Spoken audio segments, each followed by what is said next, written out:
ఈ నెల 13వ తేదీన ఏపీలో జరిగినటువంటి ఎన్నికల నేపథ్యంలో మాచర్ల నియోజకవర్గంలో పెద్ద ఎత్తున గొడవలు అనేది జరిగింది. ఈ గొడవలకు దాడులకు కారణం పిన్నెల్లి రామకృష్ణారెడ్డి అంటూ కూడా ఇప్పటికే ఏపీ టీడీపీ నేతలంతా కూడా కాసేపటి క్రితమే ఆరోపించినటువంటి నేపథ్యంలో ఈ కౌంటర్పై మనతో మాట్లాడడానికి ఎమ్మెల్యే పిన్నెల్లి రామకృష్ణారెడ్డి గారు మనతో పట్టినారు. సార్, ఈ దాడులన్నిటికీ కూడా మీ ఇద్దరు బ్రదర్స్ ఏంటంటూ కూడా ఇప్పుడు దాదాపు ఎవరైతే జూలకంటి బ్రహ్మారెడ్డి కావచ్చు, లేకపోతే లావు శ్రీకృష్ణదేవరాయలు ఇద్దరు కూడా ఆరోపిస్తున్నారు. దీన్ని ఎట్లా చూస్తారు సార్? వారికి ఏం చెప్తారు మీరు? ముందు ఎంపీ కృష్ణదేవరాయలు 5 సంవత్సరాలు కూడా ఎంపీగా మా పార్టీలో పనిచేశారు. చేసినప్పుడు కూడా నాతో సన్నిహితంగా ఉంటారు. కానీ ఏందనంటే పెద్దలు చెప్తారు కదా, 6 నెలలు ఒకరితో సాహసం చేస్తే వాళ్ళు వీళ్ళు అవుతారు అనేది. అదే సామెత ఇప్పుడు ఎంపీ కృష్ణదేవరాయల విషయంలో కూడా వర్తిస్తూ ఉంది.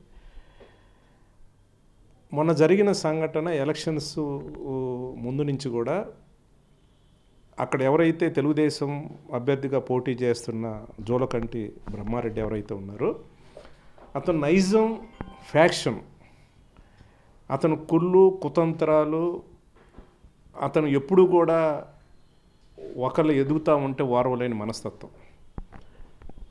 అతను గతంలో వాళ్ళ అమ్మ ఎమ్మెల్యేగా ఉన్నప్పుడు 7 మర్డర్లు చంపిన కేసులో A1 ముద్దాయి బ్రహ్మారెడ్డి. సొంత బాబాయిని, సొంత కొడుకు వరసయ్య కొడుకుని కూడా చిన్నపిల్ల 17 సంవత్సరాల పిల్లగాని చంపిన కేసులో ఇతను A1గా ఉన్న దుర్మార్గుడు, నీచుడు, ఇతనికి బంధుత్వం లేదు, చుట్టరికం లేదు, నీతాతి నీచమైన క్యారెక్టర్ ఉన్న బ్రహ్మారెడ్డి.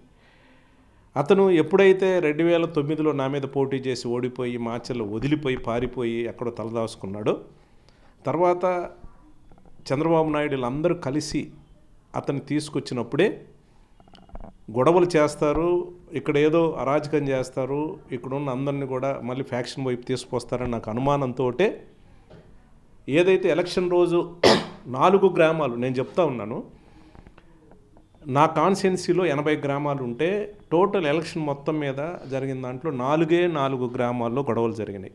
1 చింతపల్లి, 2 ఒప్పిచర్ల, 3 తుమ్మురుగోడు, 4 పాలవాయి గేట్. ఈ 4 గ్రామాల్లో కమ్మ సామాజిక వర్గానికి సంబంధించిన వాళ్ళు అధికంగా ఉంటారు. వాళ్ళందరూ కూడా టీడీపీకి సపోర్ట్గా ఉంటారు. మిగతా ఎస్సీ ఎస్టీ బీసీ మైనారిటీలు ఎవరైతే ఉంటారో మా పార్టీకి సపోర్ట్గా ఉన్న పరిస్థితి. ఆ రోజు ఏజెంట్లుగా కూడా కూర్చున్నప్పుడు కూడా మా పార్టీకి సంబంధించిన ఎవరైతే ఎస్సీ ఎస్టీలు ఏజెంట్లు కూర్చున్నారు, ఆ రోజు మధ్యాహ్నం తర్వాత ఎంపీ కూడా మాచర్లో ఒకసారి విజిట్ చేయటం జరిగింది, కారంపూడి మండలంలో వచ్చి వెళ్ళటం జరిగింది. ఆ తర్వాతనే వీళ్ళందరూ కూడబలుక్కొని అక్కడున్న ఎస్సీ ఎస్టీలని బూతులోంచి లాగి తరిమేసి మా ఏజెంట్లు లేకుండా ఎలక్షన్ చేసిన మాట వాస్తవం కాదా? కొట్టింది ఎవరు? గొడవలు చేసింది ఎవరు? మా వాళ్ళు ఏమైనా చేశారా?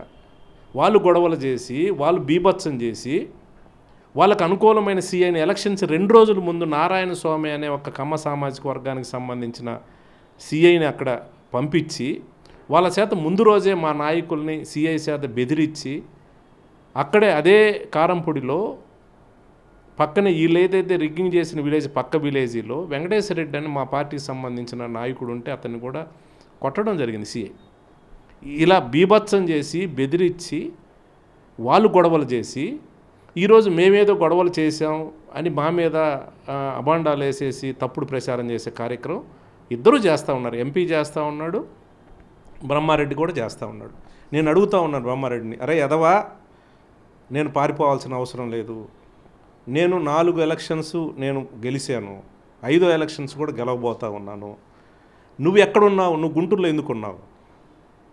నేను మాచర్లో ఉన్నాను, ఇక్కడ ఉధృతంగా ఉన్నాయి అనంటే పోలీసులు సార్ మీరు హైదరాబాద్ వెళ్తే బాగుంటుంది అనంటే పోలీసులు సూచనల మేరకు అక్కడ గొడవలు జరగకూడదనే ఆలోచనతో నేను హైదరాబాద్ వచ్చాను తప్పితే హైదరాబాద్ నుంచి మాచర్లు రావడానికి 2 గంటలు నాకు.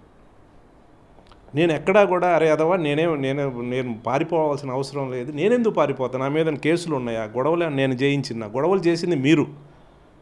ఎలక్షన్ రోజు గొడవలు జరిగింది మీ విలేజ్లో, మీరు ఎవరైతే సామాజిక వర్గం ఉందో మీ విలేజ్లో గొడవలు జరిగినాయి.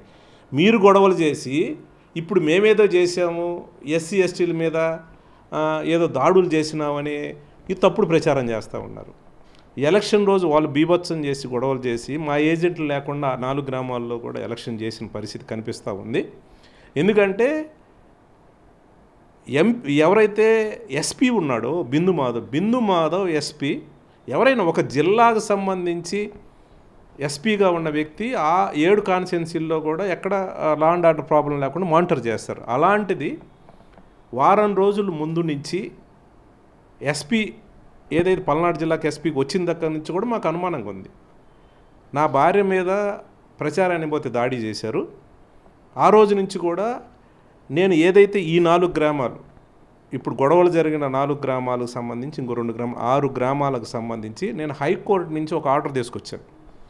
ఇక్కడ లా అండ్ ఆర్డర్ ప్రాబ్లం ఉంది, ఇక్కడ ఎస్సీ ఎస్టీలను కూడా ఓట్లు వేయించుకునే పరిస్థితి లేదు, దయచేసి మాకు ఇక్కడ సెక్యూరిటీ పెంచండి, పోలింగ్ స్టేషన్ దగ్గర పెంచేసి ఎలాంటి గొడవలు లేకుండా చూడమని కూడా నేను హైకోర్టు నుంచి ఒక ఆర్డర్ తీసుకొచ్చి ఇస్తే ఆ ఆర్డర్ని ఎస్పీ కానీ కలెక్టర్ కానీ ఇంప్లిమెంట్ చేయలేదు. అంటే ముందస్తు ప్లాన్ ప్రకారం ఇంప్లిమెంట్ చేయకుండా వాళ్ళే దాడులు చేశారు. దాడులు చేసి ఈరోజు ఏందో ఒక విషయం సార్, ఇవన్నీ ఒక పక్కన పెడితే ఈ దాడులకు సంబంధించి సిట్టింగ్ జడ్జితో మీకు విచారణకు సిద్ధమా అంటూ కూడా తను కొన్ని ఆరోపణలు చేస్తున్నారు. మాచర్ల నియోజకవర్గం మీ జాగీర్ కాదంటూ కూడా కొన్ని కౌంటర్గా తను మాట్లాడినటువంటి పరిస్థితి ఉంది. మీరు ఎట్లా కౌంటర్ ఇస్తారు సార్? నేను ఛాలెంజ్ చేస్తూ ఉన్నాను. నేను సిట్టింగ్ జడ్జి తోట కూడా విచారణకు నేను సిద్ధంగా ఉన్నాను. ఎస్, ఏదైతే ఎలక్షన్ రోజు గొడవలు ఏవైతే జరిగినాయో ఎలక్షన్ రోజు నుంచి కూడా తర్వాత జరిగిన పరిణామాలన్నిటి మీద కూడా సిట్టింగ్ జడ్జి చేత నేను విచారణకు సిద్ధంగా ఉన్నాను. ఇవన్నీ కూడా చేతగాని కప్పులు చెప్పొద్దు, ఏదో అమాయకుల్లాగా తెలియని వాళ్ళగా మాట్లాడే పరిస్థితి చేయొద్దు. నేను బ్రహ్మారెడ్డికి చెబుతాను, ఎంపీకి చెబుతా ఉన్నాను. ఏదో మీడియా ముందుకు వచ్చి తప్పుడు ప్రచారం చేసే కార్యక్రమం చేయొద్దు. ఎందుకంటే నేర చరిత్ర ఉన్న బ్రహ్మారెడ్డి, 7 మర్డర్ల కేసులు ఏమనుకున్న బ్రహ్మారెడ్డి వాళ్ళ అమ్మ ఎమ్మెల్యేగా ఉన్నప్పుడు 7 మర్డర్లు జరిగినాయి. అప్పుడు ఏమనుగా ఉన్నాడు. ఆనాడు చంద్రబాబు నాయుడు ఇతని పార్టీని సస్పెండ్ చేయడం జరిగింది. కానీ 20 సంవత్సరాలు అవుతుంది, ఈ జనరేషన్ తెలియదు, పాత జనరేషన్ మర్చిపోయి ఉంటారని ఈరోజు ఏదో నీతి కప్పులు చెప్తా ఉన్నాడు. నేనేదో అమాయకుడిని, మేమేదో చేసినామని. మేము ఎక్కడా కూడా ఏం చేయలేదు. మేము గడిచిన జగన్మోహన్ రెడ్డి గారు ముఖ్యమంత్రి అయిన 5 సంవత్సరాలలో మాచర్ల నియోజకవర్గానికి స్వతంత్రం వచ్చిన తర్వాత ఇన్ని నిధులు తీసుకొచ్చి డెవలప్ చేసిన పరిస్థితి లేదు. ఒక్క జగన్మోహన్ రెడ్డి గారు ముఖ్యమంత్రి అయిన తర్వాత 2019 ఎలక్షన్ తర్వాత 3,000 కోట్ల రూపాయలు ఛాలెంజ్ చేసి నిధులు తీసుకొచ్చి డెవలప్ చేసాం. ఈరోజు హాస్పిటల్ డెవలప్ అయినాయనంటే జగన్మోహన్ రెడ్డి గారు ముఖ్యమంత్రి అయిన తర్వాతనే. ఈరోజు స్కూల్స్ డెవలప్ అయినాయనంటే జగన్మోహన్ రెడ్డి గారు ముఖ్యమంత్రి అయిన తర్వాతనే. ఈరోజు వరకపుడిసెల ప్రాజెక్ట్ ఏదో అనుపు లిఫ్ట్ ఇరిగేషన్ ఏదైతే పూర్తిస్తే అనుమతులు వచ్చినాయనంటే 1,24,000 ఎకరాలకు నీరు అందించే ప్రాజెక్ట్ ఏదో వచ్చిందంటే జగన్మోహన్ రెడ్డి గారు ముఖ్యమంత్రి అయిన తర్వాతనే. అరే యదవా బ్రహ్మారెడ్డి, ఈ డెవలప్మెంట్ మేం చేసాం. ఈరోజు ఏదో చెప్తా ఉన్నాడు మీడియాలో మాట్లాడుతూ, కూలీలకి అందరికి 300 400 ఇస్తే మాకేదో 300 అయినా. అరే ముండా, మేము పొలం చేయట్లేదు, మాకున్న పొలం కాస్త కొస్తో మేము కౌలుకి ఇచ్చాం, పొలం పనులు మేమేం చేయట్లేదు రా ముండా, అది తెలుసుకొని మాట్లాడు. ఉన్నాయి ఇలాంటి ఏదైతే నీతి కప్పులు చెప్తూ షో చేస్తూ ఈరోజు వాళ్ళ పార్టీలో ఉండే వాళ్ళని కొంతమంది టెంప్ట్ చేసి చందాలు అడుక్కొని ఈరోజు ఒక ఇల్లు కట్టుకున్నావు, చందాల మీద బతికే ఉండవి నువ్వు నా గురించి మాట్లాడాల్సిన అవసరం లేదు. నేను ఎక్కడికి పారిపోవాల్సిన అవసరం లేదురా ఎదవా. నేను డైరెక్ట్గా చెప్తా ఉన్నాను, నేను మాచర్ల రావాలంటే 2 గంటలు. నేను ఎక్కడా కూడా అక్కడ అలజడులు వద్దు, గొడవలు వద్దు, ప్రశాంతంగా ఉండాలని ఎలక్షన్ రోజు ఎక్కడా గొడవలు చేయాల. మీరు చేశారు, మీ పార్టీ నాయకులు చేశారు, మీ ఎంపీతో కలిపి నువ్వు చేశావు. నీ బుద్ధులన్నీ కూడా ఎంపీకి అంటించావు. మీరు కలిసి చేశారు తప్పితే నేను ఎక్కడా గొడవలు చేయలేదు. నాకు 2 గంటలు మార్చలు రావడానికి. నేను ఎక్కడా కూడా అదురుపోయామని కాదు. ఇలాంటి 4 ఎలక్షన్లో నేను గెలిచాను. లేనిపోని ఉన్న విషయాన్ని డైవర్ట్ చేసి ఎలాగో గెలిచే పరిస్థితి లేదని చెప్పేసి డైవర్ట్ చేసి ఈరోజు ఏదో ప్రచారం చేసేసి వీళ్ళు మేమేదో నీతివంతులని చేసే కార్యక్రమం చేస్తూ ఉన్నారు.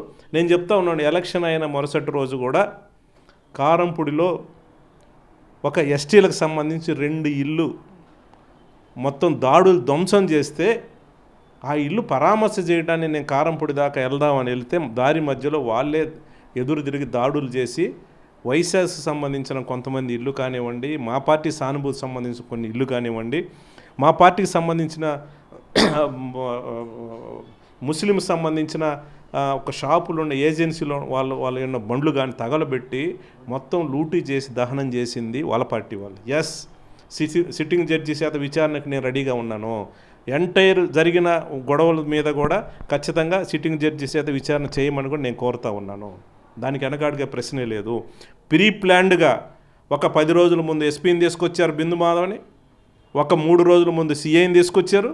వీళ్ళందరూ ప్రీ ప్లాన్డ్గా ఎవరైతే వాళ్ళు రిగ్గింగ్ చేయాలనుకుంటున్నారో, ఎవరైతే వన్ సైడ్గా ఎలక్షన్స్ మాకు పడకుండా, మాకు వైసీపీకి పడకుండా చేయాలని ఆలోచన చేశారో వాళ్ళు ప్రీ ప్లాన్డ్గా ఆ 4 విలేజెస్లోనే గొడవలు జరిగినాయి. నేను చెప్తా ఉన్నాను, మొత్తం 80 గ్రామాలు, దరిదాపుగా 80 గ్రామాలు మన నియోజకవర్గంలో ఉంటే ఆ 4 గ్రామాల్లో మధ్యాహ్నం నుంచి ఎందుకు గొడవలు జరిగినాయి. ప్రీ ప్లాన్డ్గా వాళ్ళే చేశారు. దాన్ని కప్పిపుచ్చుకోవడానికి ఏదేదో మాట్లాడి చేస్తూ ఉన్నారు. ఇప్పటికైనా సరే ఇవన్నీ కూడా చేతకాని కప్పులు పక్కన పెట్టాలి. మేమేదో చేసాము, మేమేదో కబ్జా చేసామని చెప్తా ఉన్నారు. నువ్వు ఎప్పుడో చెప్పినా నీకు చేతనైతే, నీకు దమ్ముంటే 1 ఎకరా 1 సెంటు మేము కబ్జా చేసినట్టుగా, ఒకళ్ళకి అన్యాయంగా మేము చేసినట్టుగా నిరూపించే దమ్ము ఉందే, ధైర్యం ఉందే అని అడుగుతా ఉన్నాను. ఇలాంటి చేతకాని కబుర్లు ఓడిపోయే ముందు ఇవన్నీ సానుభూతి కబుర్లు చెప్తా ఉన్నారు. ఖచ్చితంగా అంతకంతకు అనుభవిస్తారు. నేను ఎక్కడికి కూడా నేను ఎందుకు పారిపోతాను? పారిపోవాల్సిన అవసరం నాకే ఉంది. నేను మగాడిలాగా ఎలక్షన్ చేసినాను, మగాడిలాగా డెవలప్ చేసినాను, మగాడిలాగానే రాజకీయం చేస్తాను. నీలా చాటు మాటు అడుక్కొని వాళ్ళ దగ్గర భిక్షం ఎత్తి ఆ భిక్షం డబ్బులతోటి వాళ్ళని బతిలాడి నువ్వు ఎదవ కపుర్లు చెప్పుకుంటూ సానుభూతితోటి నీ ఎంపీకి కూడా అంటించి, ఎంపీకి కూడా ఏంటంటే వీళ్ళు అవుతారనడానికి ఇదే కారణం. ఎదవ బుద్ధులు ఈడు ఏదైతే ఫ్యాక్షన్ మనస్తత్వం అంతా కూడా ఎంపీకి కూడా అంటించేసి అతని చేత కూడా మాట్లాడించే కార్యక్రమం చేస్తూ ఉన్నారు. ఇదంతా కూడా ప్రజలు గమనిస్తూ ఉన్నారు. జూన్ 4వ తారీఖున ప్రజలు తీర్పు ఇవ్వబోతూ ఉన్నారు. నేను ఛాలెంజ్ చేస్తూ ఉన్నాను, ఇచ్చే తీర్పు ఏదైతే జూన్ 4 ఇచ్చే తీర్పుకి మీరిద్దరు రెడీగా ఉన్నారని అడుగుతూ ఉన్నాను. ఇది వారు చెప్తున్నటువంటి పరిస్థితి కనబడుతుంది. ఖచ్చితంగా మాచర్లలో జరిగినటువంటి ఏదైతే దాడులు దానికి తాను ఏదైతే సిట్టింగ్ జడ్జితో విచారణకు సిద్ధమా అంటూ కూడా విసిరినటువంటి సవాల్ను కూడా నేను స్వీకరిస్తున్నాను. ఖచ్చితంగా దాడులు చేసేటువంటి నైజం, మర్డర్ కేసులో ఉన్నటువంటి నైజం తనది, అభివృద్ధి సంక్షేమం అనేది మా ఎజెండా. కాబట్టి జూన్ 4వ తేదీన వచ్చేటువంటి తీర్పుకు మీరు సిద్ధంగా ఉండాలంటూ కూడా తాను సవాల్ విసురుతున్నారు. కెమెరా మహేష్తో కిరణ్, సాక్షి టీవీ.